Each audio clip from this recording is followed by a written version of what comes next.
Qualidade e Segurança da Rede Saúde Divina Providência está aqui, então, organizando essa live para proporcionar para vocês um resumo e uma discussão construtiva sobre as novidades aí do novo manual da ONA, né? Esse manual, então, que tem a vigência 2022, 2025, né? Teve todo um grupo seleto de especialistas revisando ele, todo um trabalho, né, Vivian? Então, eu vou apresentar quem é que vai estar nessa tarde, mostrando para vocês as principais mudanças e o quanto isso impacta, né, para os gestores, para a equipe operacional e principalmente para a organização como um todo, tá? Meu nome é Camila, eu sou enfermeira aqui do Núcleo da Qualidade do Hospital Independência. Estão aqui hoje, então, a Vivian Judice, diretora de Negócios e Mercados do IBS. O IBS, então, que é a instituição acreditadora aqui da rede de saúde, né, Divina Providência. A gente tem uma parceria muito forte, muito construtiva, né, de trocas, sempre aprendendo muito com vocês. Os avaliadores do IBS sempre nos proporcionando muito aprendizado. E temos também a enfermeira Bruna Galdino, minha colega, do Hospital Divina Providência, do Núcleo da Qualidade de lá, e a Priscila Rui, então, analista sênior do Hospital de Estrela, do Núcleo da Qualidade de lá. Então, eu passo a palavra agora para a Vivian. Um prazer te receber aqui, Vivian. Prazer é meu. Muito obrigada pelo convite, Camila, Bruna e Priscila. É uma grande honra para mim estar aqui com vocês. Deixa eu só fechar um pouquinho o vidro aqui para fazer barulho, um pouquinho menos de barulho. E foi um prazer enorme, né, quando eu recebi esse convite, ainda mais quando soube que foi estendido por toda a rede, que demonstra o quanto a qualidade para vocês realmente está na cultura, no propósito da organização. E esse grande evento que vocês estão fazendo demonstra exatamente que vocês aplicam tudo isso. Então, a gente sempre fica muito feliz, né, quando tem ações como essa. Eu preparei uma apresentação e quero compartilhar aqui com vocês. Fui incumbida aí de mostrar o quão o manual mudou, principalmente no aspecto da liderança, que vai ser essencial aí para vocês conduzirem os trabalhos na versão 2022 do manual. Então, deixa eu... Estou liberada para compartilhar. Estou...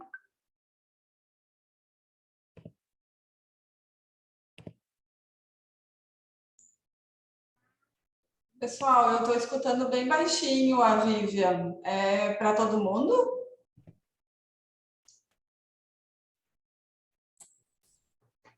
Dá uma olhada, por favor, Vivian, vê se tu consegue aumentar o teu som. Ou a gente vê se é uma logística nossa.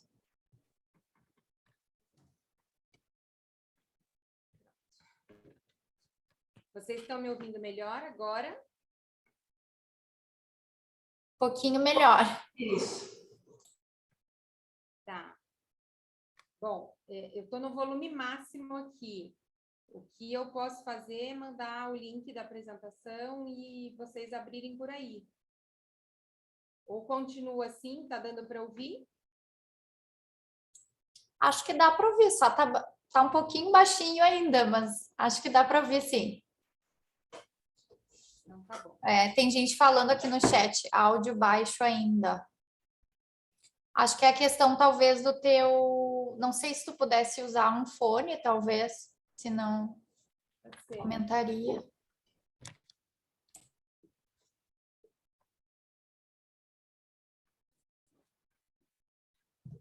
A gente consegue resolver.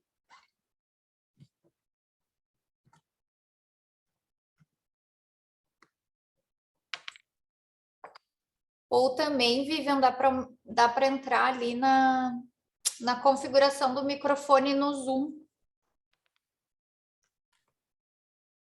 Vou pôr o fone e ver se melhora, tá? Certo.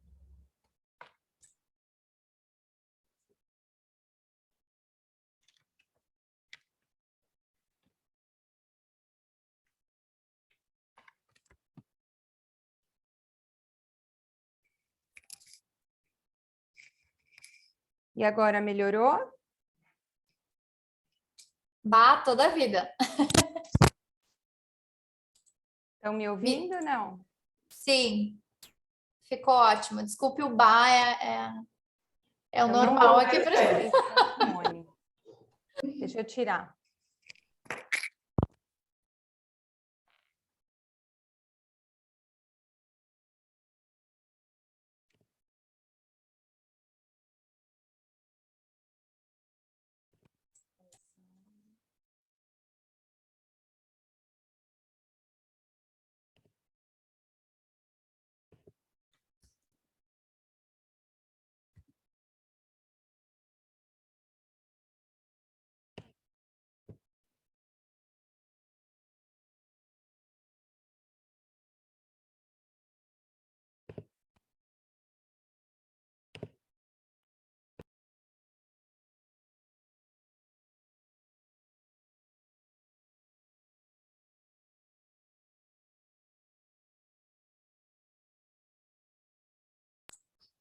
Acho que a Vivian caiu, ela está conectando de novo. Ela acabou usando, teve que usar o link do Alex ali, mas é a Vivian. Pois é, ela até avisou aqui que ela está com um pouquinho de problemas na conexão. Voltou. Voltou, Vivian tinha caído. Eu saí e entrei de novo para ver se melhorava o áudio. Ficou bom? Ficou? Então tá bom. Então vamos seguir aqui. Deixa eu compartilhar a tela com vocês.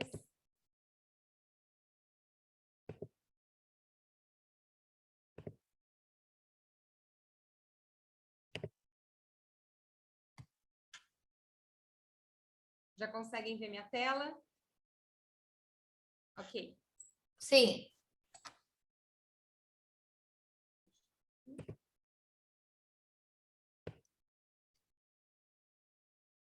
Bom, eu vou fazer minha apresentação, mas fiquem à vontade para que vocês possam esclarecer suas dúvidas, tá? Podem me acionar aí no chat, conforme as dúvidas forem surgindo, eu posso lendo e conversando com vocês.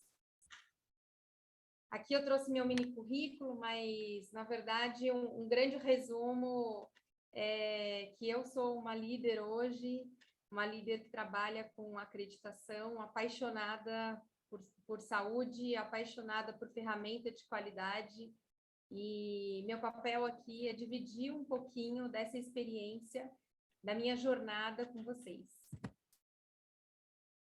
O Grupo IBIS vocês já conhecem, né? Não só como uma empresa que certifica, mas também tem uma série de soluções e inovações em saúde para as organizações, tanto na esfera de gestão, qualidade, e também ensino e capacitação.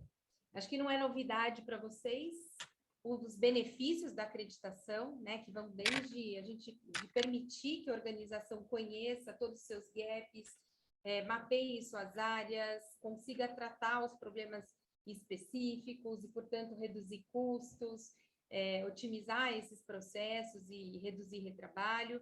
E numa esfera maior, além da qualidade e melhora da experiência do paciente, a organização também se beneficia em razão do relacionamento com stakeholders, desde solicitação de financiamentos, né, onde a gente tem taxas melhores e financiamentos mais rápidos para aquelas organizações que são acreditadas, até a visibilidade no mercado dessa organização para qualquer player. E, enfim, é uma metodologia de gestão que estrutura efetivamente o desempenho dessa gestão na organização, bem como oferece a melhor e mais segura qualidade assistencial possível.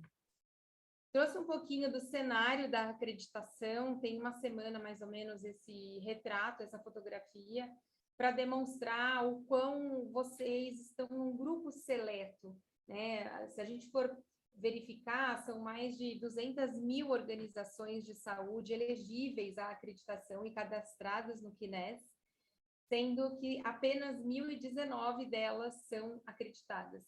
Então, fazer parte deste seleto grupo de organizações que já conquistaram a acreditação, não é para qualquer um. É realmente uma honra que vocês devem levar e certamente tem a responsabilidade e o pioneirismo de poder multiplicar e inspirar outras organizações na mesma jornada. Eu trouxe aqui para vocês conhecerem, caso vocês não tenham acesso ainda, aos volumes novos do manual versão 2022. Para quem conheceu até a versão 2018, sempre foi um manual para todos os serviços elegíveis, né, exceto 2, que eram programas de prevenção de risco e odontologia, mas agora a gente tem esses 4 volumes e eles estão em volumes separados, em razão de alterações que nós fizemos para ficar mais claro para cada profissional de saúde que tem a responsabilidade de implementar os requisitos da acreditação, tá? Então, não se assustem, de um volume foi para 4, mas muito mais pelo exercício no esclarecimento desses requisitos que eu vou mostrar mais para frente para vocês. Uma coisa que foi alterada, né, que foi incluída e até foi deixado aí mais claro, foi o modelo conceitual da metodologia de acreditação da ONA. Um conceito muito importante que agora está ressaltado na versão 2022 é o quanto o modelo ele tem essa matriz matricial, essa matriz transversal que ultrapassa e transpassa todos os processos. E o que transpassa são os grandes pilares da metodologia de acreditação nacional brasileira, que vão desde os fundamentos de gestão e passam aí pelas dimensões da qualidade. Eu coloquei até uma legendinha aí para vocês, mas o que eu queria dar destaque hoje na apresentação é em relação aos fundamentos de gestão, principalmente naquilo que tange aos gestores das organizações, quando a gente toca no fundamento de gestão em saúde chamado liderança. Esse que a gente vai mais explorar na nossa apresentação. Além disso, o que houve de alteração que vai agregar muito ao processo de vocês é uma fase de autoavaliação. Então, antigamente, nós do IBS fazíamos o diagnóstico, depois vocês se preparavam, a gente voltava para fazer a acreditação, após a acreditação voltávamos a cada 8 meses ou a cada ano para fazer a primeira e a segunda manutenção, e agora, entre essas etapas, a gente tem a adoção da autoavaliação, que é uma grande ferramenta de autoconhecimento. É próximo a uma auditoria interna, mas muito mais um exercício que cada gestor, dentro do seu processo, dentro da sua área, fará frente aos requisitos da acreditação. Então, ele vai olhar para o requisito, olhar para a autoexplicação do requisito, olhar para as evidências e exemplos de evidências que a gente traz dentro do manual e verificar e comparar com a sua prática atual e fazer esse exercício de interpretação se aquela prática que o gestor tem adotado com a sua equipe no dia a dia atende ou não aquele requisito. Tá? Então, já é uma prática mundialmente adotada por outros modelos de acreditação, de muito valor quando a gente fala de desenvolvimento e crescimento dos processos e maturidade organizacional que vem complementar aí a metodologia de acreditação da ONA. Os níveis continuam os mesmos, a gente continua aí com 3 níveis de maturidade, focando o nível 1 em atendimento seguro e de qualidade, o nível 2 em processos e em interação entre processos, e o nível 3 sendo o maior nível de maturidade que uma organização pode alcançar, que está pautado aí também em melhoria contínua. Vocês vão ver que a versão do Manual 2022 está um pouquinho mais rígida, tanto ao percentual de atendimento, quanto aos requisitos que antes eram de nível 2, como de mapeamento de processos, e que veio para o nível 1. E isso faz sentido à medida que as organizações brasileiras também já vêm ganhando uma maturidade em gestão da qualidade. Outras mudanças importantes que são interessantes para vocês conhecerem, antigamente vocês só tinham como grande livro de cabeceira o relatório do IBIS, né, que era bem objetivo, assertivo, frente àquilo que vocês não atendiam, para que vocês pudessem ter um norte bem pragmático, né, das atividades que ainda precisavam ser implementadas. Desta vez, o manual, diferente do que antigamente acontecia, onde a gente só tinha o requisito, ele também traz as orientações para cada requisito, que são sugestões e esclarecimentos de o que aquele requisito quer dizer e como que a organização pode entender ou não que ela atende aquele requisito. Além disso, a gente traz nessa nova versão as sugestões de evidência.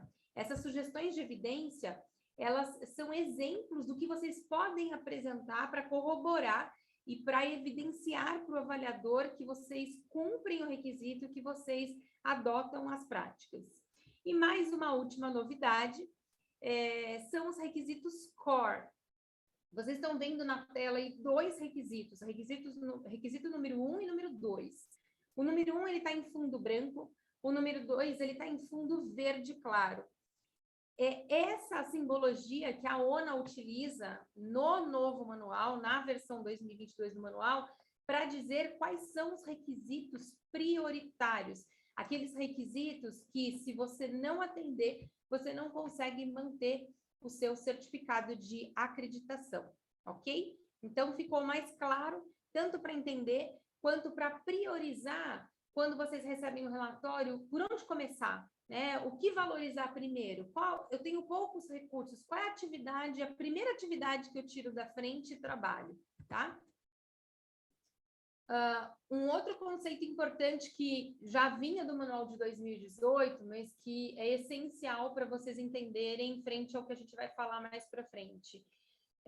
Um processo de acreditação, ele não julga o valor do resultado que aquele processo está gerando, ou que aquela organização está gerando isoladamente.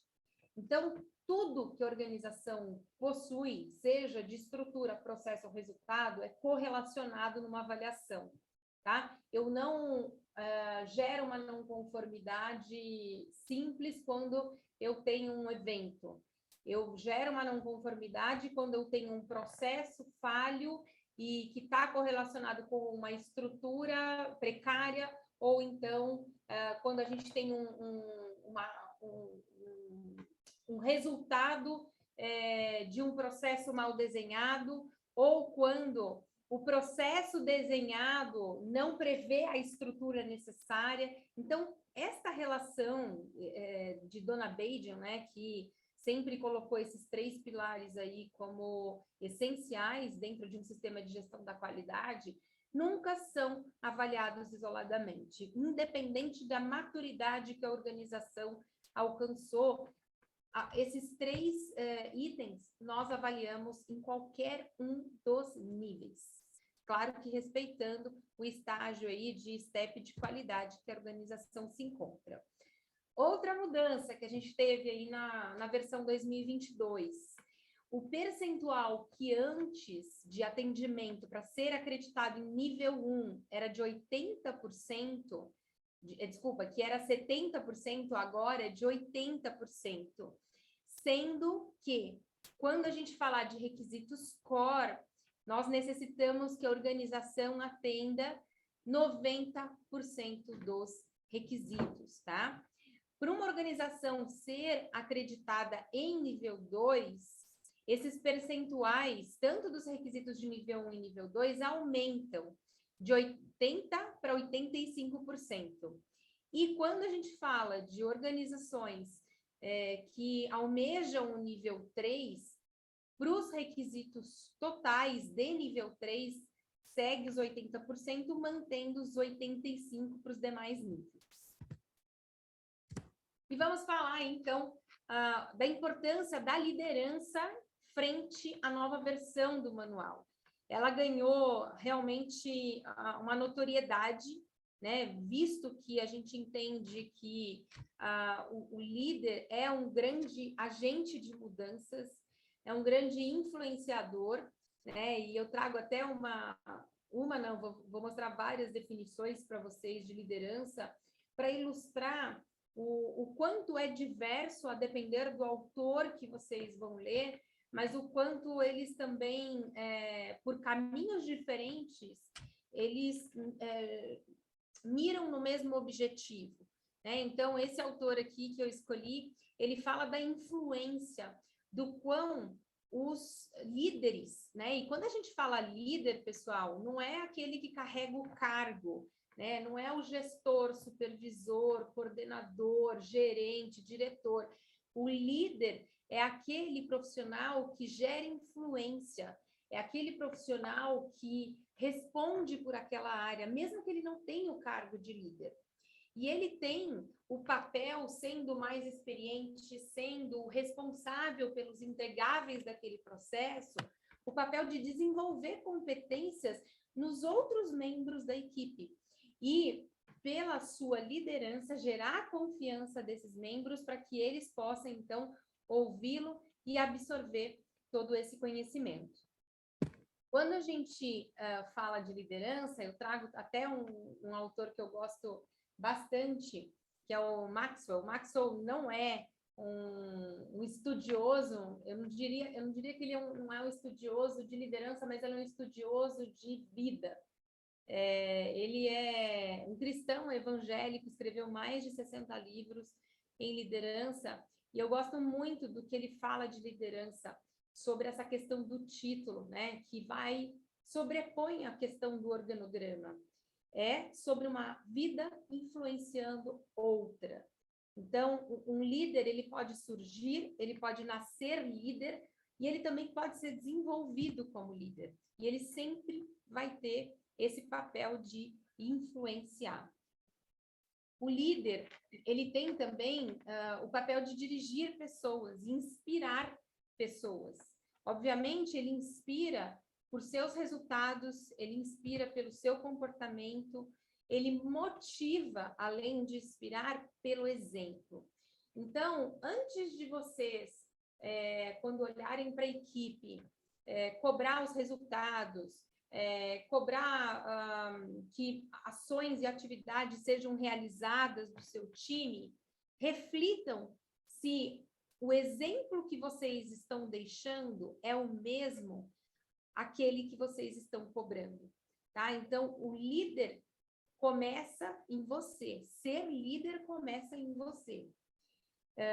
E, obviamente, a gente fala dessa multiplicação, dessa inspiração, desse engajamento que vocês vão ter que fomentar nas equipes de vocês, porque quando a gente faz uma avaliação, a gente não conversa só com o líder, principalmente nessa nova versão do manual, a gente vai medir o quanto a cultura da gestão da qualidade já está impregnada nos processos da organização.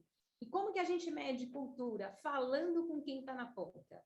Então, a gente conversa com os colaboradores, nós avaliamos esses colaboradores, nós perguntamos como eles fazem, como eles têm a informação, se eles não têm informação, como eles buscam, como eles interagem em equipe, como eles se ajudam em equipe, como eles medem ou como eles percebem os problemas no processo, como eles dão feedback para o seu líder, né, frente a esses problemas.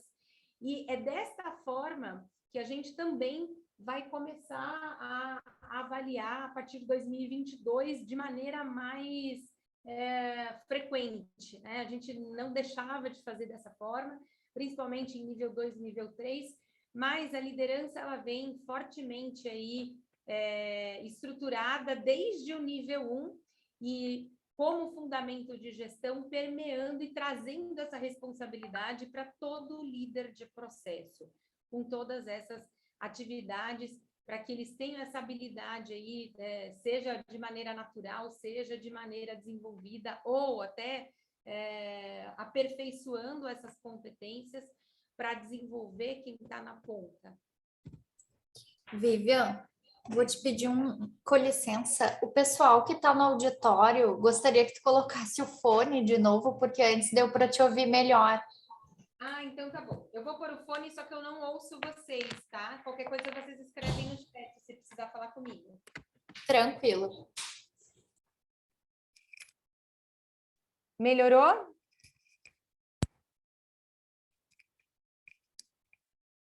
Vou continuar daqui. Além daquelas definições que nós falamos de liderança, uma definição importante é a própria definição que o Manual da ONA traz, e é a definição que a gente vai comparar o exercício dos líderes nos processos. Então, entender se este líder está desenvolvendo sistemáticas, ferramentas, mecanismos, uma estratégia de controle que avalia, direciona e monitora a gestão, tá? E sempre entendendo o comportamento desse líder, o quanto esse líder traz uma gestão aberta para a sua equipe, o quanto esse líder abre espaço para que todo o seu time, independente da hierarquia, participe com ideias, contribua, o quanto esse líder abre espaços para que inovações sejam trazidas também pelo time e, ao mesmo tempo, que essa liderança seja motivadora. E existe uma grande diferença entre liderança e gestão. Deixa eu ver só o feedback aqui de vocês no chat. Melhorou, né? Já vi que vocês falaram que melhoraram, ótimo. Então, entre liderança e gestão, às vezes parece que essas palavrinhas aí são iguais, mas elas são completamente diferentes. Vou mostrar um pouquinho aqui para vocês. A liderança é uma influência de relacionamento, né? Vocês já comumente conviveram num espaço em que uma pessoa se destaca, em que uma pessoa, quando começa a falar, todo mundo para ouvir. Por quê? Ela conquistou uma autoridade ali, ela tem resultados, ela tem exemplos, ela lidera pelo exemplo a tal ponto de as pessoas serem motivadas por ela, de as pessoas serem inspiradas por ela. Ao passo que, quando a gente fala de gestão, nós estamos falando de relacionamento de autoridade. É aquele cargo, o crachá que a gente recebe, né? E que por poder a gente exerce a gestão, tá? Cobrando, solicitando e cumprindo a atividade que todo cargo de liderança exige. Então, a liderança, ele é um processo mais emocional, né? Eu brinco que envolve mais aí o coração. O líder, ele sempre vai trabalhar com dinamismo, ele é uma pessoa mais criativa, uma pessoa que acolhe, que tem carisma, que, inclusive, tem visão, né? Justamente porque esse lado emocional aí está bem mais aflorado e, portanto, assume riscos e sabem liderar com a mudança. Já os gestores, eles são super racionais. Eles trabalham com a cabeça muito mais do que com o coração e eles provocam, realizam, assumem responsabilidades e comandam, tá? Vejam que a diferença é grande. E aí eu trago uma pergunta para vocês que eu queria que vocês me falassem aí no chat, por favor. O que vocês acham que é melhor para uma organização que é acreditada? Ter líderes ou ter gestores? Vamos lá, quero acompanhar vocês aí no chat.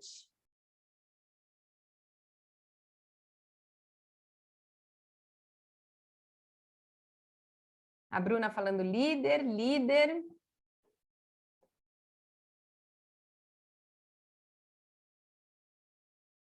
O ideal é o equilíbrio entre os dois, a Juliana Rosa e o Vladimir também, falando ambos, Thaís líder.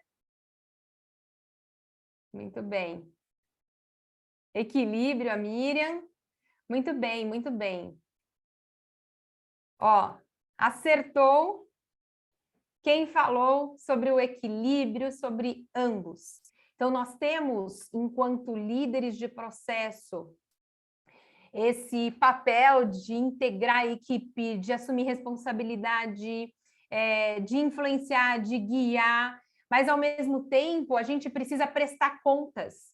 O líder precisa prestar contas do que acontece com a equipe dele, do que acontece no processo dele, e com o entendimento de que o resultado que ele gera é tão importante que, quando a gente fala lá do nível 2 da interação entre processos, ele vai impactar de maneira expressiva no outro processo, né? Lembrando que a interação entre processos diz que um processo depende do outro, a saída de um processo é a entrada do outro, né? Então, a partir deste princípio, é necessário que esses gestores tenham ambas as competências. E aí, na visão de vocês, o que vocês consideram que são ideais como características para um bom líder? Um líder de processo de saúde, de serviço de saúde, deve ter quais características? Queria que vocês me ajudassem aí a elencar. E eu vou validando com vocês. Empatia, muito bem, essencial. E quem não sabe fazer isso naturalmente é uma competência que se aprende. O que mais? Visão, muito bem. Amigabilidade, que está junto com empatia. Resiliência, né? A gente na pandemia viu o quanto é preciso enfrentar as crises, sem equilibrar os pratos aí, sem perder a estribeira. Visão sistêmica, atuar pelo exemplo. Muito bem. Visão sistêmica também, empatia, idoneidade. Nossa, essa questão de honestidade é essencial, porque ela está vinculada à ética, à transparência, e não há como vocês conquistarem confiança do time de vocês sem isso. Tomada de decisão, integridade, muito bem. Vou mostrar para vocês um compilado do que eu trouxe, do que considero aí essencial para um líder e gestor de processos. Saber ouvir. Né? Saber ouvir é essencial, é saber se comunicar também. Quando a gente ouve, a gente aprende a comunicar. Quando a gente ouve, a gente se prepara para moldar a nossa fala e o nosso discurso para quem está nos ouvindo, né? Moldar aí para o público-alvo. Ser transparente, vocês falaram, trabalhar em equipe, ter paixão pelo que faz, né? Eu tenho certeza que todo mundo que trabalha na saúde um dia foi tocado e levanta aí com um propósito para trabalhar. Ser humilde, acompanhar as mudanças, muito importante, né? A gente viu aí também na pandemia o quanto ser ágil para fazer mudanças é muito importante. Liderar pelo exemplo, que vocês citaram, saber delegar. Essa é uma das maiores dificuldades daqueles líderes que são recentemente promovidos, porque geralmente eles são excelentes técnicos, mas eles precisam aprender o ofício de líder, e o ofício de líder são competências completamente diferentes. É por isso que é tão importante a gente ter programas de desenvolvimento de líderes nas organizações.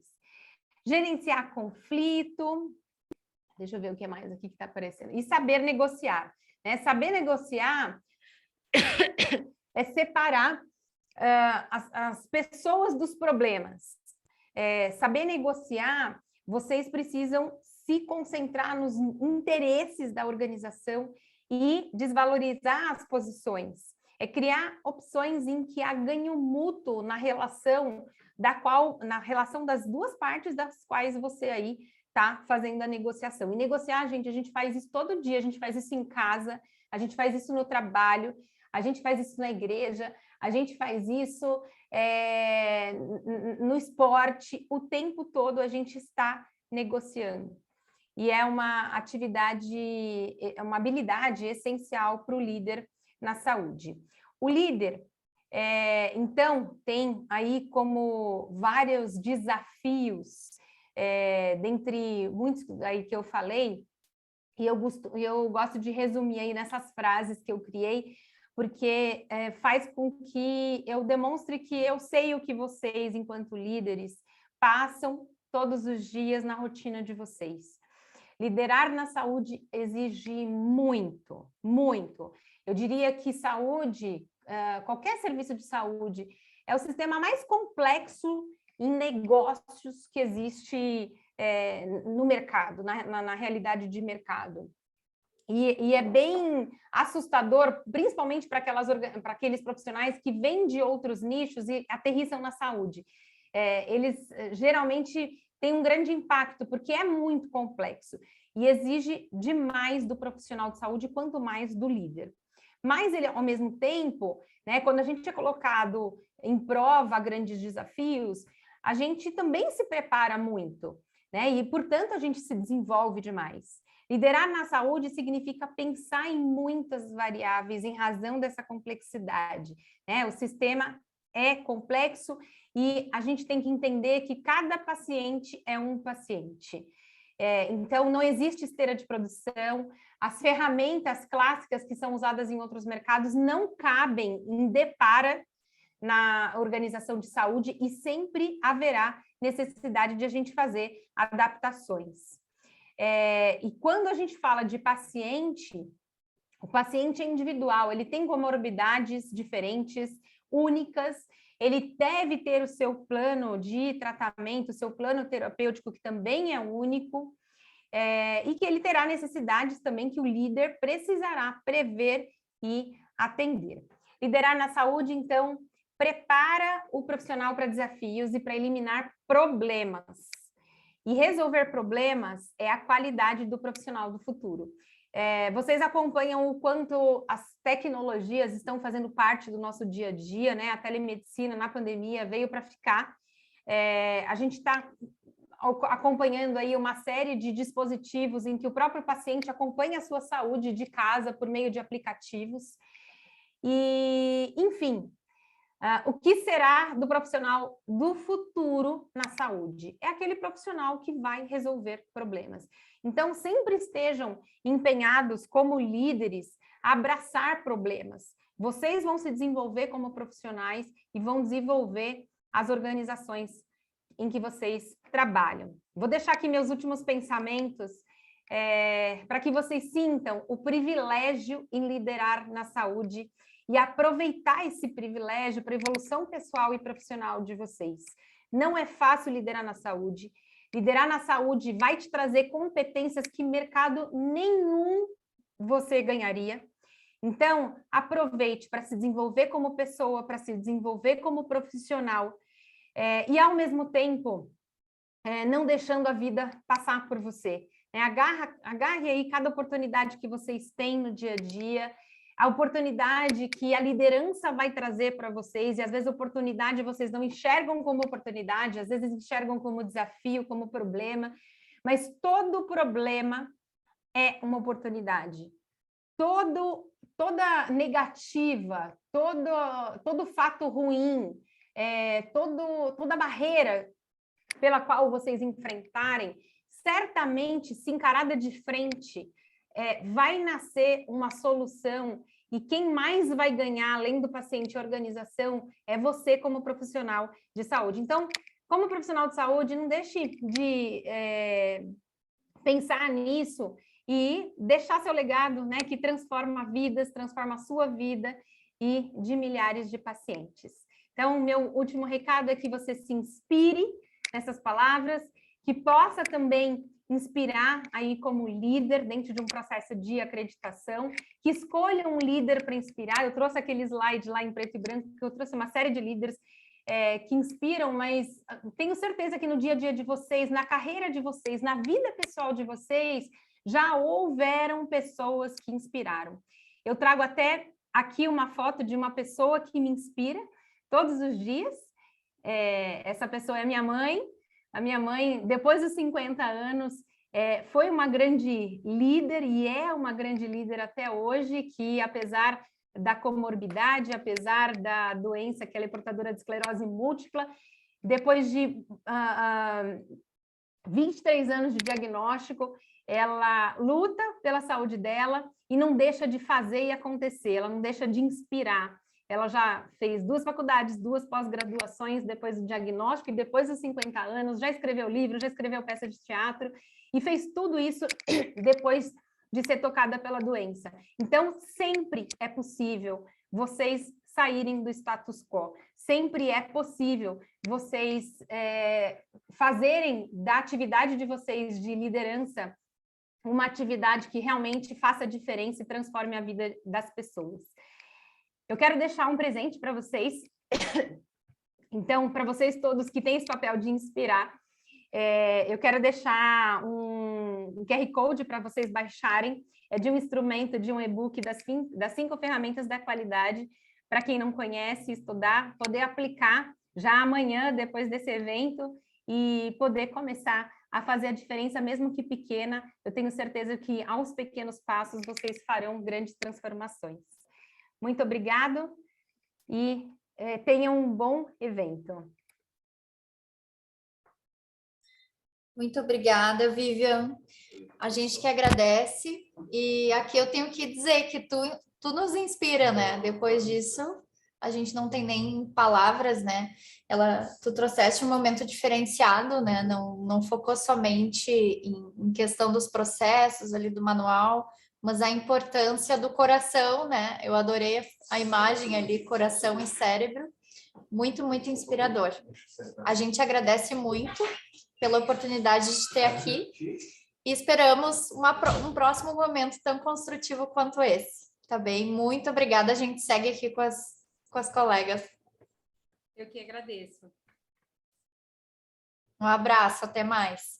Tchau, tchau. Agora, então, a gente vai seguir com as gurias. Eu vou dar a palavra agora para a Bruna. A Bruna vai continuar falando, então, mais detalhadamente, né? A Vivian trouxe de uma maneira mais macro, resumida. E agora a Bruna vai comentar um pouquinho dessas grandes mudanças, né? Nas subseções e nas divisões ali do manual. Passo a palavra para ti, então, Bruna. Oi, pessoal, boa tarde. É um prazer estar aqui nesse webinar com vocês. E eu acho que é uma grande responsabilidade também dar andamento na webinar depois dessa palestra maravilhosa da Vivian, né? Uma palestra foi inspiradora, da vontade de levantar e já fazer, né? A fala dela é uma fala muito calma e muito inspiradora realmente. Então, eu sinto uma grande responsabilidade de dar continuidade. Mas vamos lá. Camila, você pode compartilhar, por favor, a apresentação? Minutinho.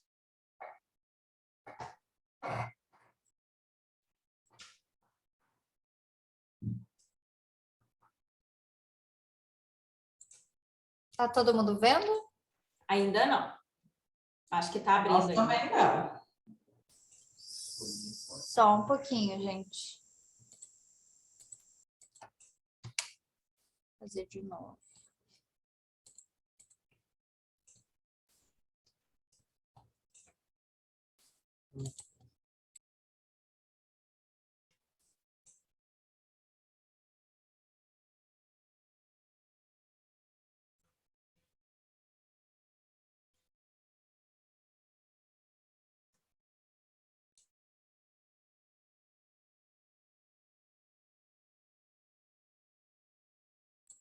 Deu? Ainda não. Só um pouquinho. Que eu vou chamar a ajuda dos universitários.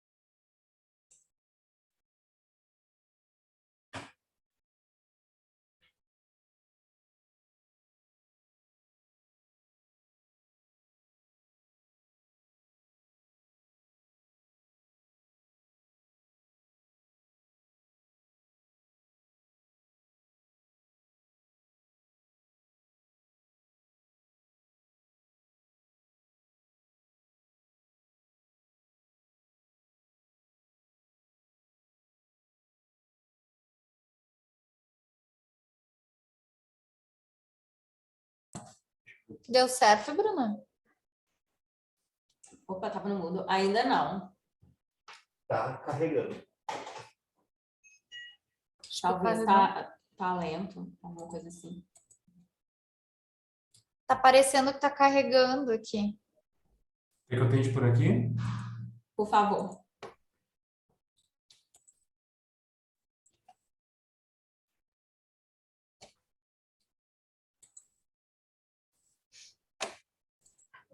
conseguiu. Não sei por quê. Ah, ele conseguiu lá. Isso. Então, vamos dar continuidade. Então, hoje, pessoal, a gente está aqui para falar um pouquinho sobre a atualização, né, do manual, essa nova versão, né, que entrou em vigência desde janeiro agora de 2022. Pode passar, Alex, por favor. Então, essa é a versão que está em vigência de 2022 a 2025, tá? No próximo slide tem uma fotinha aí da carinha dele. Mas, assim, o primeiro manual da ONA ele foi lançado em 1998 e a ONA foi instituída juridicamente em 99. Mas eu trouxe isso aqui para vocês entenderem por que ele precisa ser atualizado, né? Tem uma fala do Péricles, que é o superintendente técnico da ONA, que ele fala assim que os manuais, eles têm um prazo de validade, eles precisam ser atualizados, porque os padrões e requisitos da ONA, eles precisam se desenvolverem junto com as organizações de saúde. Daí, na época do webinar que ele apresentou, ele trouxe o exemplo do primeiro manual, esse de 1998, que nos requisitos de nível 1, eles cobravam simplesmente estrutura. Se o banheiro estava adequado para passagem de cadeira de roda, se a campainha estava próxima do paciente, se tinha armário para guarda de pertences. Então, se a gente for parar para pensar, isso já está muito consolidado nas instituições. Então, isso não precisa entrar mais como requisito. Então, é essa a importância das atualizações do manual. Por isso que, de tempo em tempo, ele passa por atualização, porque ele também se desenvolve conforme as organizações vão se desenvolvendo. Então, quando a gente passa por um processo de atualização de manual, a gente tem que dar total importância para isso, porque isso mostra que chegou um momento de consolidação assim, de alguns padrões e de requisitos que eles não vão estar mais.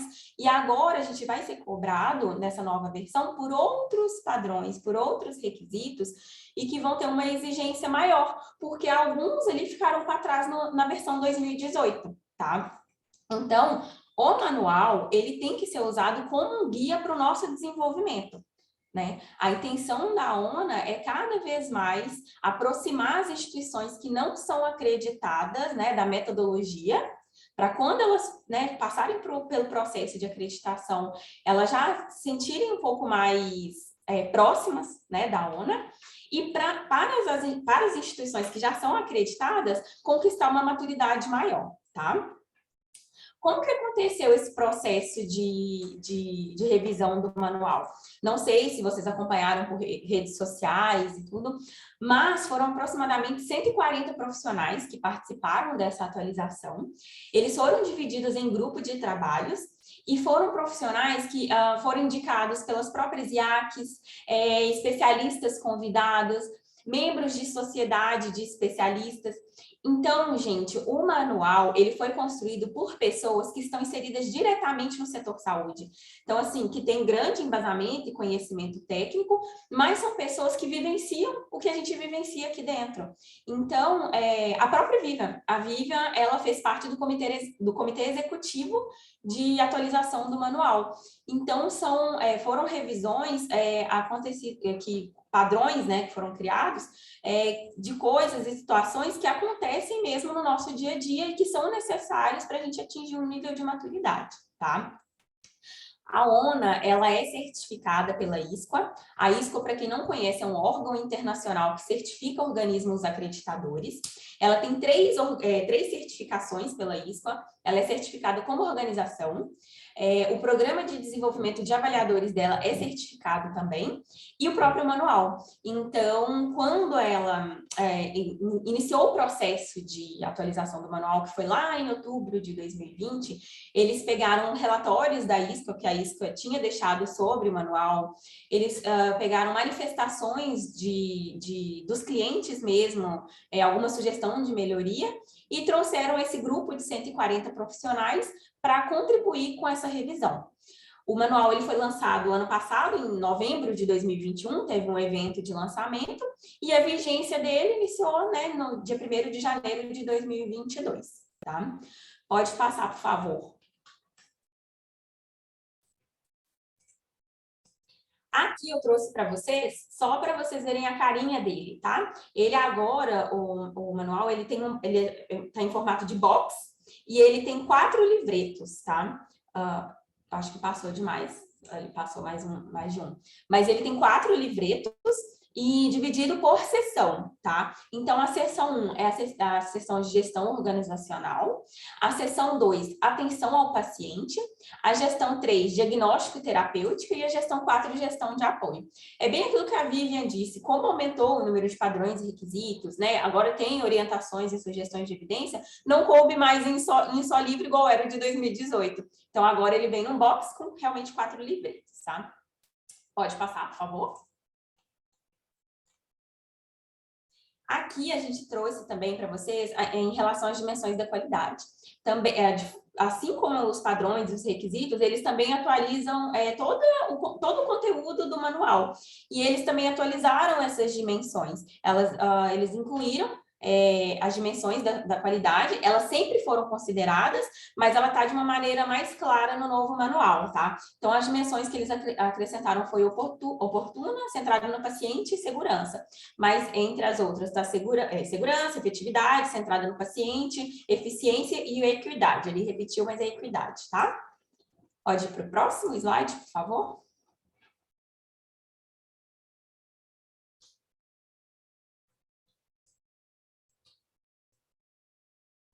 Tá.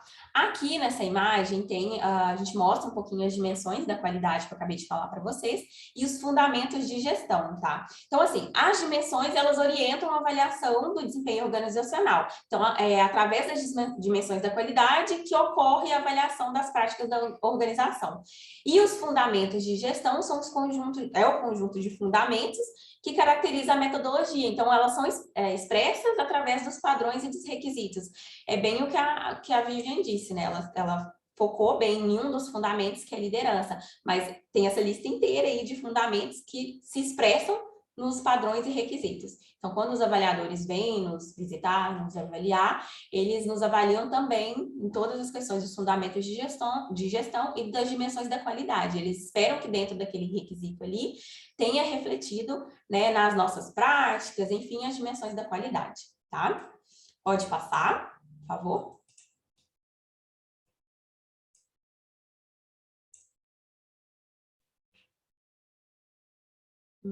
Para mim não passou. As sessões, elas são compostas por 3 níveis de complexidade, né? E tem seus princípios específicos. Como a Vivian disse, não alterou, os requisitos continuam o mesmo, né? Os níveis, desculpa. Então, é nível 1, nível 2 e nível 3. Pode passar, por favor? O nível 1, então, ele tem o princípio de segurança, então ele exige que a gente tenha um atendimento seguro e de qualidade. O nível 2, ele tem como princípio a gestão integrada, então ele exige a modelagem da organização e a interação entre eles, né? Por isso que se fala tanto de interação entre processos. E o nível 3 é o princípio excelência em gestão. Aqui no nível 3, eles exigem uma maturidade institucional e uma promoção de melhoria contínua, tá? Pode passar, por favor. Aqui eu vou passar bem rapidinho, porque a Vivian já falou, mas teve uma mudança muito importante, que foi dos apontamentos da ISQA, né, que é o processo de autoavaliação. Então, a gente vai ter essa oportunidade de avaliar o nosso próprio desempenho antes da visita, tá? E ela é obrigatória nas visitas de acreditação, quando a instituição ainda não é acreditada, na visita de recertificação ou upgrade, tá? Ela é facultativa nas visitas de manutenção e nas visitas de diagnóstico, tá? Só que, por exemplo, é uma boa prática realizar. Então, por exemplo, vou dar o nosso exemplo interno aqui da rede. O Hospital de Estrela, que vai passar por uma recertificação no final do ano, já vai ser no novo manual, não vai ser no manual de 2018 mais. E ele por obrigatoriedade, ele vai precisar fazer autoavaliação, porque vai ser uma visita de recertificação, tá? Assim como o Hospital São José, o Hospital Santa Isabel, entrando no processo de certificação, ou a atenção primária também. E já para o Divina e para o Independência, vai ser um pouquinho diferente, porque aqui no Divina e no Independência, o nosso certificado ainda está dentro da validade do manual de 2018. Então, por enquanto, a gente não precisa passar por essa etapa de autoavaliação. Mas a partir do momento que nós formos avaliados, né, formos recertificados, também vamos passar por esse processo, tá? A autoavaliação, ela obrigatoriamente tem que ser enviada 15 dias, em até 15 dias antes da visita. Então, aproximadamente 30 dias antes, nós, como instituição, já temos que estar com tudo alinhado, porque em até 15 dias a gente precisa repassar essa autoavaliação dentro do sistema ONA Integrário. Isso pode impactar no nosso processo de certificação. Então, isso só nos traz ainda mais forte, né, que a gente tem que trabalhar, né, o tempo todo, o ano inteiro, pensando nos padrões e requisitos que o manual nos pede, né, e não só próximo realmente da visita da nossa IAC, que é o IPS. Tá? Pode passar, por favor? Aqui também a Vivian falou um pouco, tá? Mas esse daqui é o modelo conceitual que a ONU utiliza. E para quem não conhece, esse daí é a tríade de Dona Bedian, tá? Dona Bedian era um médico libanês que se destacou muito pelos processos da qualidade. E ele defendia que a avaliação da qualidade ela se sustentava nesses 3 componentes, que é estrutura, processo e resultado. Elas só podem existir se existir uma relação causal entre elas. Então, a estrutura apoia a execução do processo e o processo é executado para gerar resultado. A organização de saúde ela é considerada um sistema complexo. Então, quando nós somos avaliados, eles não avaliam só um setor, eles avaliam o processo como um todo. Eles não avaliam um processo sozinho, um setor sozinho. O modelo conceitual da ONA é que tenha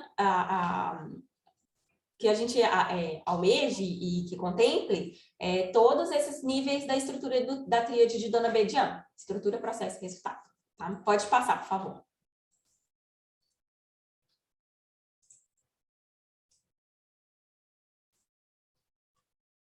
Uma coisa importante que a gente trouxe aqui para vocês também é essa imagem aqui, que é a tabela que fica no manual antes de iniciar os padrões e requisitos.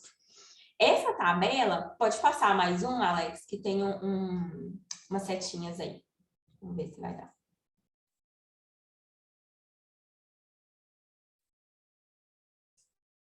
Pode passar, tá indo, tá. Aqui na seção, né, a seção é um agrupamento maior de subseções, né?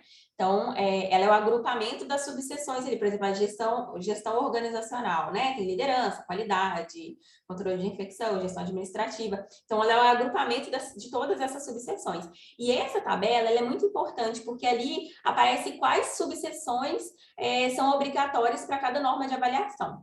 Por exemplo, aqui no print está a gestão organizacional.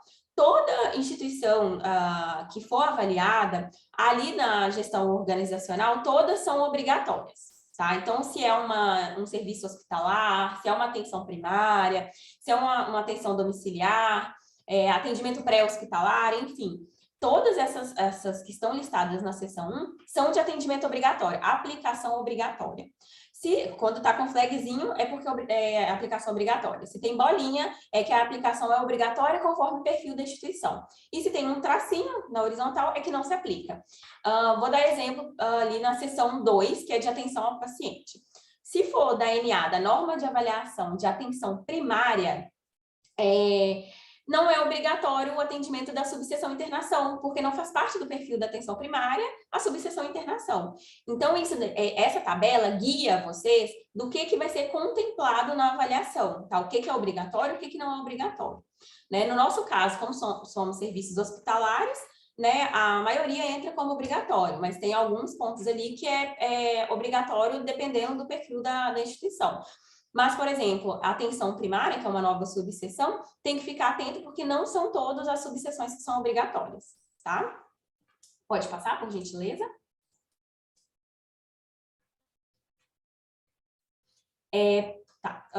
Aqui a Vivian passou um pouquinho também para vocês, mas é só para vocês se atentarem também que aqui é a nova carinha, tá, do manual.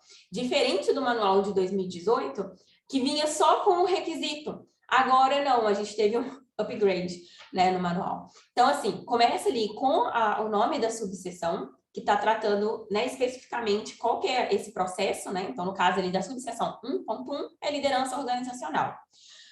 Embaixo tem a descrição, que vai falar qual que é o significado, né, dessa subseção. Isso é muito importante porque às vezes gera um pouquinho de dúvida, né, gente? Mas qual subseção que o meu setor aqui se adequa? Dê uma olhada, leia ali a descrição que você vai conseguir entender melhor, tá? E ali depois os padrões. Então, ele sempre vai começar com os padrões de nível 1, depois de nível 2. E o de nível 3, agora, na nova versão, cada livreto tem os requisitos no final de cada sessão, tá? Na versão 2018, tá no final do manual como um todo, porque é um livro só, tá?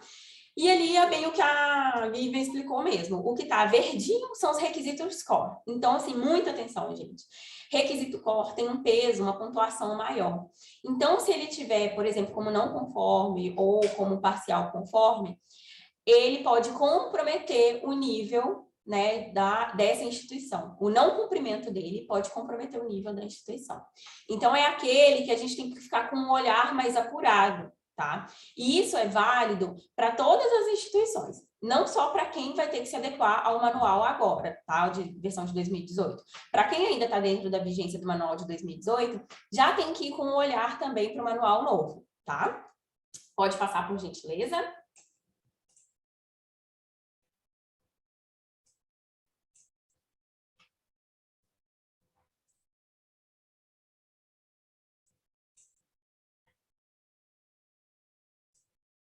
Pode passar, para mim não passou ainda. Acho que está um pouquinho lento. Tá, o próximo slide, ele fala sobre as normas de avaliação, tá? As normas de avaliação, elas apresentam a elegibilidade de cada serviço ali no Sistema Brasileiro de Acreditação. Ele fala quais são os serviços elegíveis para o processo de acreditação. Então, antes, as NAs, que a gente chama, norma de avaliação, NA, elas vinham dentro do manual. Se vocês folhearem ali o manual de 2018, vocês vão ver que antes vinha ali dentro do manual. Na versão de 2022, não vem mais dentro do manual. Então, agora as NAs estão dentro do site da ONA, tá? Qualquer um pode acessar, fazer o cadastro ali, que vocês vão ter disponível tanto as NAs quanto as NOs, que são as normas orientadoras, tá? Então, as novas NAs que entraram no manual de 2022 foi a anatomia patológica, atenção primária, atendimento pré-hospitalar e transporte intra-hospitalar e serviços odontológicos, tá? A anatomia patológica é bem importante ressaltar que ela é uma NA, tem uma subseção, e para os nossos serviços, o que os avaliadores avaliam muito também é a questão da avaliação desses fornecedores, qualificação e avaliação, na sua totalidade. Então, isso é bem importante também frisar isso para vocês, tá? Deixa eu ver o que mais que eu ia falar disso. Eu acho que só aqui das normas de avaliação. Pode passar, por gentileza? Aqui são os novos perfis de serviços, tá? Então, assim, dentro do manual foram incluídas 6 novas subseções, tá? Telemedicina, atenção primária à saúde, que além da NA, ela tem uma subseção agora, antes não era um serviço elegível para acreditação, então essa é uma novidade do manual de 2022. Atendimento pré-hospitalar e remoção intra-hospitalar, odontologia, antes tinha muita clínica de odontologia que era avaliada, mas eles não tinham uma subseção, então ficava um pouco difícil dos avaliadores, né, conseguirem dar direcionamento, e até para o próprio serviço também ter esse direcionamento. Atenção domiciliar, que também antes não tinha uma subseção, mas era elegível, então eles usavam muito a subseção da internação para poder dar esse direcionamento, e atendimento oftalmológico, tá? Além disso, dessas novas subseções que foram incluídas, tiveram algumas mudanças também em algumas subseções anteriores. Então, por exemplo, A subseção de gestão da informação e comunicação, ela foi separada, e gestão de infraestrutura e tecnologia também. Então, agora, se vocês olharem o manual novo, vocês vão ver que a nova subseção é gestão da tecnologia e segurança da informação, que contempla muito LGPD.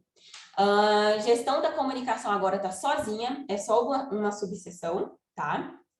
E gestão de infraestrutura também, é uma subseção única. Antes estava em conjunto com tecnologia, agora não, a gestão da infraestrutura é única. A subseção prevenção e controle de infecção também, ela fazia parte da seção 4, que era a seção de apoio, e agora ela está na seção 1, que é a seção de gestão organizacional. Essa mudança aconteceu porque eles perceberam, né, isso era notório, que assim como a qualidade, o controle de infecção, ele também não é um setor de apoio, ele é um setor estratégico, que fornece diretrizes, né, que fornece embasamento para o trabalho, né, das outras áreas. Então, ele saiu da área de apoio e agora está na seção 1, que é a seção de liderança organizacional, assim como qualidade e segurança. Gestão da segurança patrimonial, agora só mudou o nome, mantém a mesma subseção e tudo, mas é segurança institucional. Higienização, agora é limpeza e desinfecção de superfícies. E processamento de materiais e esterilização, que agora é identificado como processamento de produtos para a saúde. Esses últimos que eu falei, assim, foi só mudança de nome mesmo, alguma coisa assim na nomenclatura, não tiveram mudanças assim de seções. Mas todas as seções passaram por alguns acréscimos e alguns requisitos que foram retirados, tá? Agradeço aqui poder participar desse webinar, espero que tenha contribuído aí com vocês. Abraço. Com certeza, Bruna. São muitas mudanças, né? Assim, de impacto relevante, eu acredito que para toda organização. E mudar, assim, em 4 livretos, né? Só isso já muda a dinâmica, assim. Acho que conseguiu mostrar bem as principais modificações, assim, entre setores, enfim, mas que acabam impactando para toda a organização. Principalmente setores de gestão, né, liderança organizacional. Vou passar a palavra agora, então, para Priscila Rui, nossa colega, então, de Estrela, do Núcleo da Qualidade de Estrela. A Priscila é analista, tem ampla experiência também, e vai falar um pouquinho do impacto, como a Vivian falou, em toda a organização, assim, nesse novo olhar na avaliação da ONA, e como a gente pode estar olhando de forma estratégica e utilizando o manual, né? Como as gurias já falaram. Eu passo a palavra para ti, então, Pri. Boa tarde, pessoal. O que falar depois da palestra da Vivian e da explanação da Bruna, né? Elas foram maravilhosas, assim, e eu pretendo trazer algumas mudanças, as principais mudanças que o novo manual trouxe para nós. Então, eles atualizaram alguns padrões e alinharam ao contexto internacional e nacional. Teve algumas melhorias na estrutura e na apresentação, alinhamento de alguns requisitos, mas com foco na adaptação da linguagem para trazer maior clareza, algumas mudanças na escrita também, facilitando o entendimento e a interpretação desses requisitos. Alguns requisitos foram agrupados. Às vezes perguntava, identifica o perfil epidemiológico. Hoje identifica o perfil epidemiológico e aplica nas demais áreas. Algumas mudanças mais sistêmicas e mais básicas também aconteceram. Teve a inclusão de alguns novos requisitos, e requisitos de nível 1 de nível 2 passaram a ser nível 1, assim como de nível 3 passaram a ser 2, e demais mudanças que eu vou conversando com vocês ao longo da apresentação. Pode passar.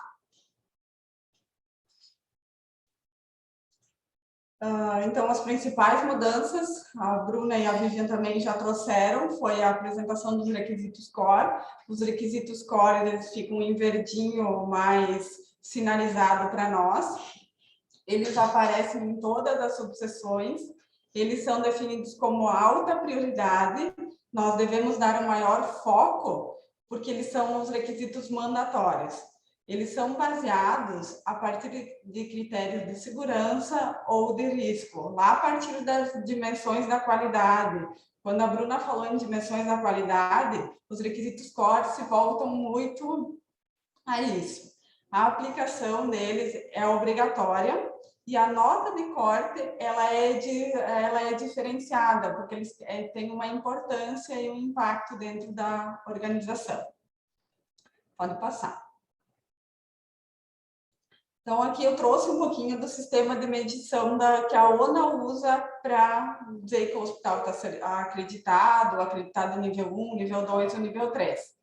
Então, o supera, ele vale 1,2, o conforme vale 1 ponto, parcial conforme 0,5, o não conforme nós não pontuamos, nós não certificamos se nós não tivermos 3 ou mais requisitos não conforme em cada subseção, não certifica a instituição. E aqui a grande novidade, então, é a pontuação do requisito core, que ele passa a valer 1,5 pontos. Então, não é só dar prioridade para os requisitos core, todos têm são de suma importância, né, dentro do manual. Primeiro a gente vai focar nos requisitos core e depois também focar nos demais. Pode passar. Aqui também é uma grande novidade, que se fala que é de impacto sistêmico em toda a organização, que é a governança clínica. A governança clínica nada mais é que um conjunto de relações e responsabilidades estabelecidas pela organização. O corpo diretivo estabelece, incluindo nós, os médicos, os pacientes, os consumidores e outras partes interessadas para garantir bons resultados.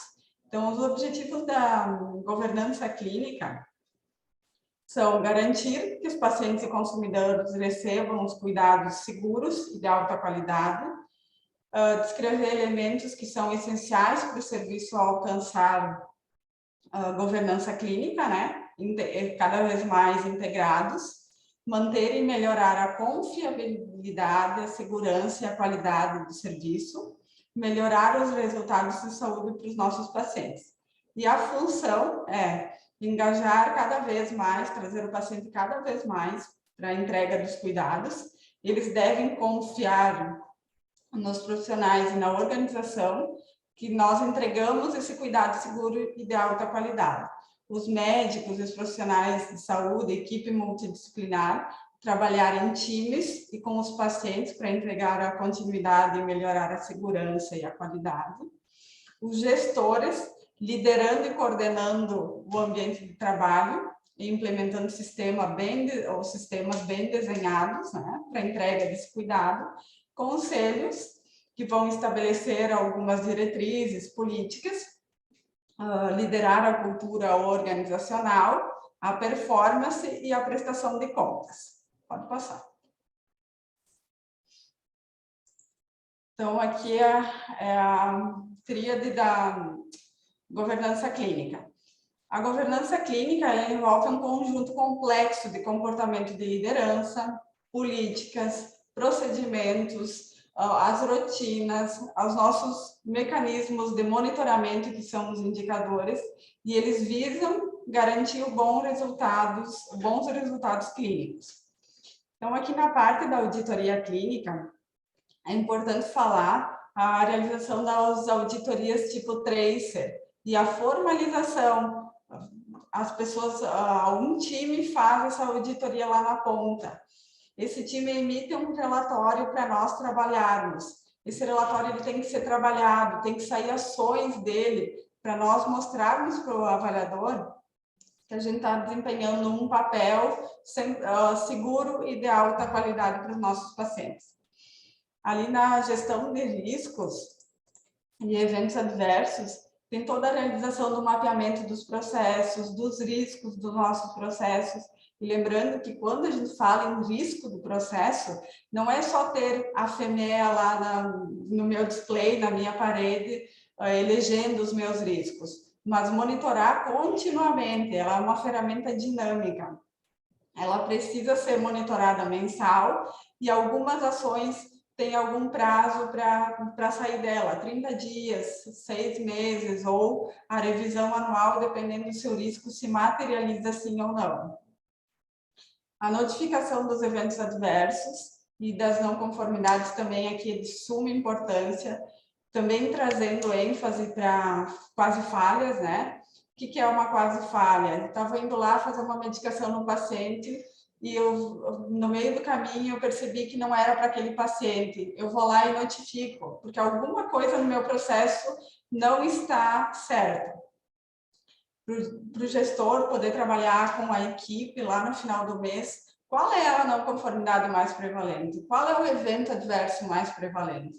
Não é simplesmente fazer no papel, mas colocar na prática isso e explanar para a equipe na reunião mensal. A educação e treinamento dos profissionais também. Nós elegemos a nossa matriz de capacitação anual, então sempre priorizar alguns treinamentos específicos de suma importância, aqueles que alguma RDC exige ou alguma legislação exige também, né? E mostrar lá no momento da visita para o avaliador que a gente consegue cumprir essa MAC e, além disso, trabalhar a avaliação de eficácia dos treinamentos. Pesquisa clínica e desenvolvimento. Aqui também a implantação de inovações. Esse é um requisito que parte muito mais da alta gestão do que de nós mesmos, mas cabe ressaltar aqui também que pesquisa clínica e desenvolvimento também é o nosso desenvolvimento profissional. Como a Vivian trouxe lá no início da palestra, a gente tem cada vez mais se capacitar, assim, se envolver, liderar mesmo. A transparência, que nada mais é do que nós acompanharmos a pesquisa de experiência do paciente, trazer resultados, melhorias em cima disso. O paciente está pontuando X, Y questões, a gente dá esse retorno para o paciente. Aplicar a técnica do disclosure quando acontece um evento, não esperar para aplicar ela quando acontece um evento grave, mas aplicarmos para alguns eventos, assim, até para ir treinando a ferramenta, como ela funciona, se a gente tem que fazer alguma adaptação no meio do caminho. Efetividade da intervenção clínica nada mais é do que protocolos. Os protocolos que nós estabelecemos, eles estão sendo seguidos na prática? Quais os resultados que a gente está tendo com esses protocolos? Estou conseguindo monitorar indicador? Estou conseguindo evidenciar que eu melhorei o cuidado junto ao nosso paciente? Pode passar. Pode passar, Alex. Será que travou? Tem um delayzinho por causa da nossa rede, mas já está indo. É por causa da conexão, Pri. A gente está com uma dificuldade, mas acho que já está aparecendo. Outra grande questão também foi o compliance, que ele veio muito forte nesses últimos tempos, né? Em 2018 nem se falava em compliance. Em 2018 para cá se começou a falar muito nisso. O que é o compliance? É o dever de cumprir ou estar em conformidade e fazer cumprir os regulamentos internos e externos. O que é? O uso do código de éticas, o nosso código de condutas, o uso do nosso canal de denúncias, desenvolvimento de alguns controles internos, procedimentos, divulgação de temas relacionados à corrupção, análise da aderência ética dos profissionais e parceiros. Aqui sempre tentar envolver o nosso terceiro, nosso fornecedor também. São exemplos de atividades que a gente pode conciliar, né, ou trazer como exemplo para cá, dentro de muitos que a gente trabalha no dia a dia. Pode passar.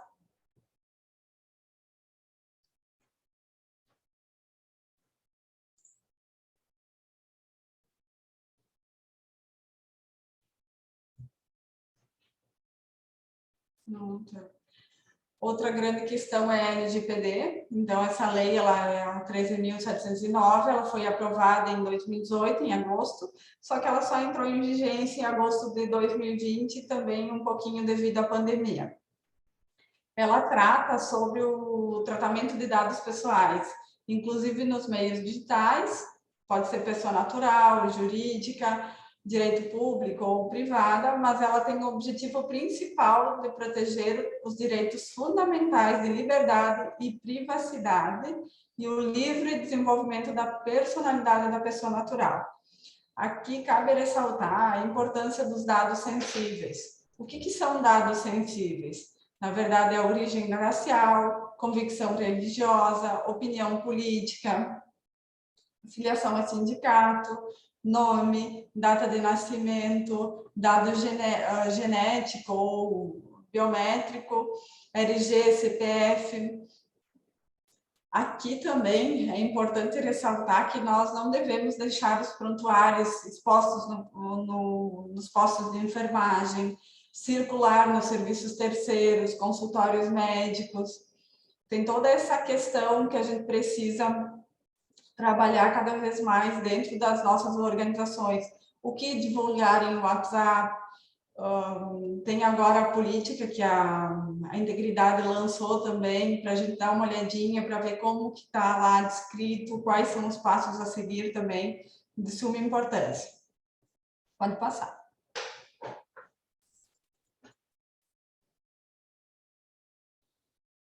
As principais mudanças, pessoal, eu tentei trazer para cá, aquelas que impactam sistematicamente em todas as subseções do manual.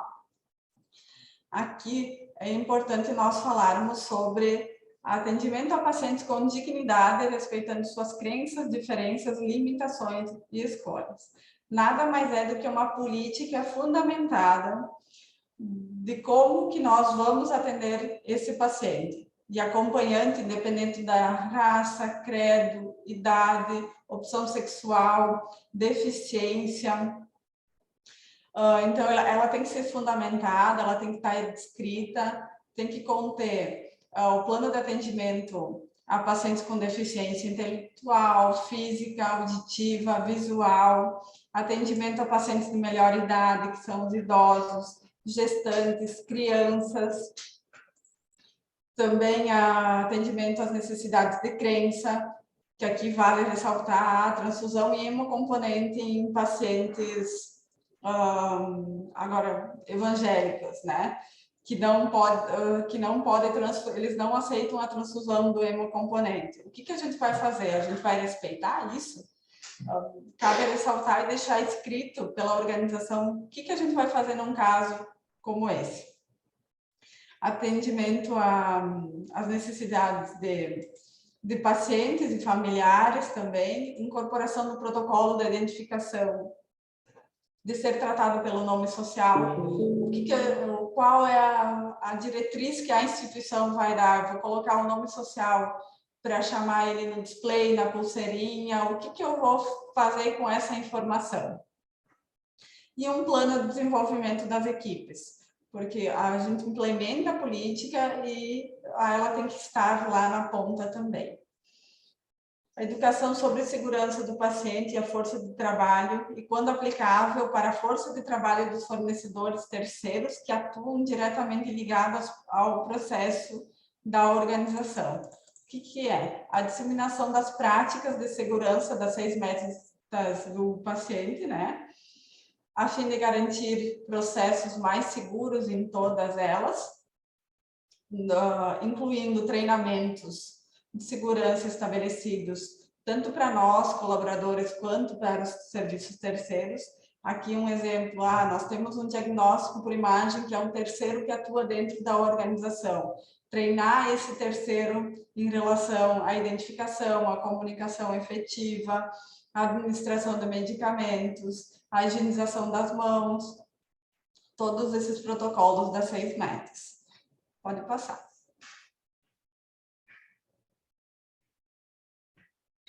Constituição e acompanhamento dos comitês e comissões institucionais. Aqui tem cronogramas bem definidos, atas, se tiver atas de eleição, os cronogramas das reuniões que vão acontecer durante o ano, as atas dessas reuniões, evidenciando planos de melhoria, indicadores de acompanhamento também, e interface de uma comissão com a outra ou com a gestão da qualidade. A grande novidade também ficou relacionada aos planos de contingência. Antigamente, no Manual 2018, nós tínhamos que eleger esses planos. Agora, nós temos que eleger e testar, fazer um teste de avaliação de eficácia para ver se isso está funcionando sim ou não. Então, não basta ter o plano, eu preciso ter um cronograma e apresentar esse teste com os registros para o avaliador. Pode passar. Papéis, responsabilidades, perfil, competências para o exercício eficaz da liderança. A definição clara dos papéis, das responsabilidades, do perfil e das competências da liderança, em todos os níveis organizacionais.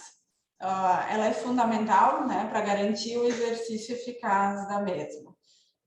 Então, lá parte lá do RH, né, é uma decisão mais gestão, mas que a gente vai ter que se adaptar ao longo dessa revisão desse manual. Os protocolos assistenciais clínicos alinhados ao perfil epidemiológico. Também, o que a gente tem visto muito eu tenho perfil epidemiológico, mas eu não tenho nada além dessa informação tratada. O que eu vou olhar para esse perfil? Eu vou olhar qual é o meu CID mais prevalente lá na unidade para formar um protocolo. Eu não preciso formar um protocolo por mês, juntar 6 meses e definir o meu protocolo desse último semestre e apresentar para o avaliador, considerando a gravidade, né, da doença, o risco, a prevalência ou o custo do processo. E, claro, sempre com bases em diretrizes e evidências científicas. E quando a gente fala de protocolo, aqui é importante também relacionar a indicadores. O protocolo ele tem que conter minimamente indicadores de adesão, monitoramento e desfecho. Ou, a princípio, quando a gente está montando um protocolo, a gente elege um indicador, mas com o passar do tempo, tem que ser monitorado esses 3 indicadores para ter a resolutividade lá do meu protocolo na ponta. Protocolo de identificação, prevenção e acompanhamento de risco para suicídio. Essa também foi uma novidade bem intensa, né, da reformulação do manual. Então, nós temos que eleger a aplicação de um fluxo de identificação desses pacientes, quais ferramentas vão ser usadas, proporcionar um ambiente seguro para os pacientes identificados com esse risco, definir o monitoramento desses pacientes, se vai ter presença de acompanhante, qual é o local que ele vai ficar, o quarto que ele vai ficar, se ele vai ficar com alguém da equipe, tudo isso precisa estar descrito num protocolo nosso. Pode passar. Cumpre as diretrizes dos protocolos de segurança do paciente. A gente tem visto cada vez mais forte essa questão, os avaliadores perguntando na ponta para a equipe. Aqui cabe ressaltar a realização de auditorias pelo GENISP ou auditorias pelo gestor da área, da adesão aos protocolos das 6 metas, o acompanhamento da notificação dos eventos adversos, incidentes, das quase falhas, a disseminação desses protocolos relacionados às 6 metas também com a equipe, e sempre, claro, alinhados à política institucional. A utilização das informações e as manifestações dos pacientes e clientes, dos acompanhantes e da equipe multi para a melhoria do processo. Nós devemos ter aqui o fluxo de ouvidoria, né, para a manifestação desses clientes, de que forma que chega às áreas envolvidas. Então, o gestor cada vez mais vai estar envolvido e proporcionar melhorias em cima da pontuação dessa pesquisa de satisfação do nosso cliente. evidenciando os canais, que podem ser externos ou entrevistas diretas com os clientes. Aqui também cabe ressaltar que algumas instituições não apresentam alguma pesquisa ou desconhecem, porque às vezes não tem demanda para isso, né? Mas nós temos a pesquisa ativa, que é feita por um estagiário ou pela ouvidoria, disseminar mais essa informação para a equipe, porque cada vez mais, como a Vivian falou lá no início da palestra, eles vão procurar as evidências no líder do processo e na equipe, e demonstra as melhorias implementadas a partir dos resultados das auditorias realizadas. Então, aqui nada mais é do que a realização da auditoria interna, que dependendo da instituição, ela acontece semestral, anual, trimestral, a demonstração das melhorias. O que é? Eu formular o plano de ação. Chegou o relatório para mim da auditoria interna. Eu vou abrir o sistema SA, eu vou cadastrar o plano de ação e eu vou trabalhar naquela não conformidade, ou naquela observação, ou na oportunidade de melhoria deixada pelo time de avaliadores. Pode passar. E lembrando, né, pessoal, que tudo que eu vou falando aqui, trazendo para vocês, é uma questão de mostrar isso no dia da visita, porque às vezes, por vezes, a gente faz muita coisa, só que se esquecemos de apresentar para o avaliador, né? A utilização dos resultados das análises de investigação dos eventos e das não conformidades também é de suma importância, né? O que a gente está fazendo com um evento mais prevalente ou com a não conformidade mais prevalente lá na minha área? O que eu estou trabalhando? Qual é a ação que eu estou desempenhando com a equipe para apresentar isso? Para garantir cada vez mais segurança no nosso processo. Formalização e gerenciamento das interações entre os processos, clientes e fornecedores. Aqui cabe ressaltar também que várias interações são realizadas a partir dos fornecedores externos, né? Laboratório, diagnóstico por imagem. Aqui também, esse último requisito, nada mais é do que apresentarmos o fluxo do nosso processo, a formalização da interação com o terceiro, com o laboratório ou com o CME interno, o monitoramento disso e a ferramenta CIPOC. Então, se eu gerencio através de reuniões, se eu gerencio através de indicadores, quais as não conformidades que aconteceram, quais as quebras de acordo que teve no decorrer do mês, evidenciando tudo isso para o avaliador no momento da visita. Pode passar. E agora eu passo a palavra para o Alex e agradeço essa oportunidade, né, de estar explanando um pouquinho para vocês sobre as principais mudanças. E como a gente falou em grupo, até na sexta-feira e na segunda, teria muito mais, assim, a gente ia ficar uma semana inteira treinando novo manual, mas a gente tentou reduzir ao máximo e trazer as novidades para vocês aqui. Obrigada, pessoal. Obrigado, pessoal. Então, deixa eu só me atualizar aqui com o vídeo. Beleza. Então, é importante, né, só primeiramente agradecer a minha equipe, né, tá ali o Serviço de Segurança e Qualidade da rede toda ali, pessoal. A Miriam, né, a Amanda, a Camila, a Bruna, a Nicole, que está fazendo parte aí mais nova aí do grupo. Na verdade, a Miriam acho que é a mais nova. A Priscila, o Belchior.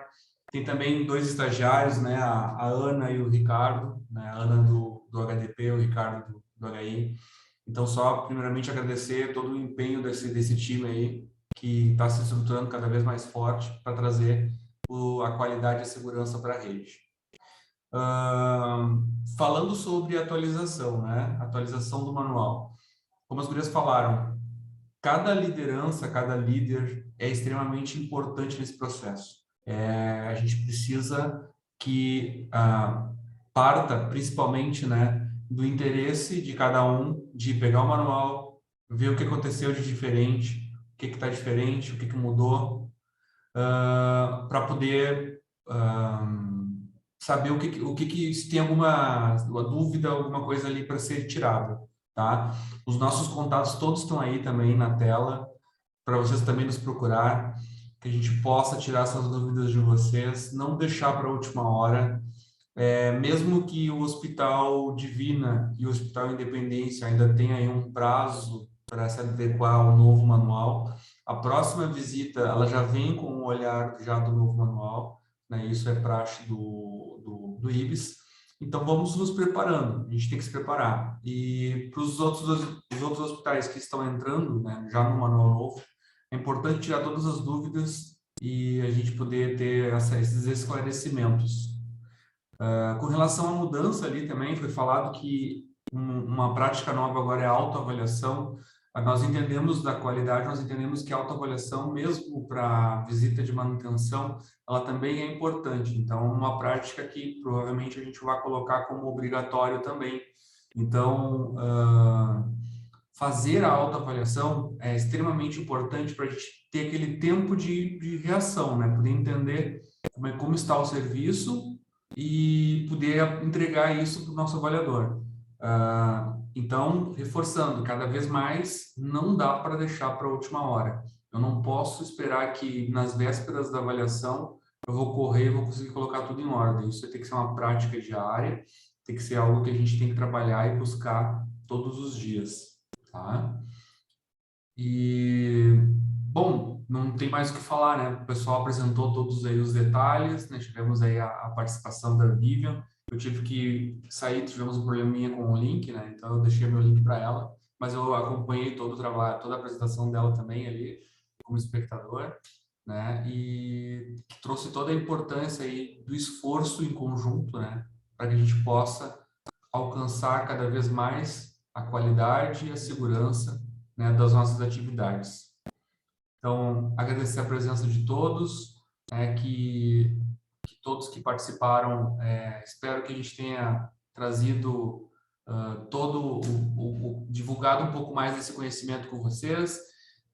Estamos aí com os manuais, né, os novos, para serem divulgados. Quem tiver interesse, já tem um link ali para poder acessar também. Busquem cada um de seus núcleos, né? Nós tivemos aí um trabalho aí que não saia, né, daqui, mas tivemos todo um trabalho de poder ter esse material de forma digital também, para que possa ter maior público atendido. Então, busquem essa informação aonde está esse manual para eles poderem ter acesso. Então, agradeço, né, a presença de todos, muito obrigado e tenham uma boa tarde e um bom final de tarde. Muito obrigado a todos.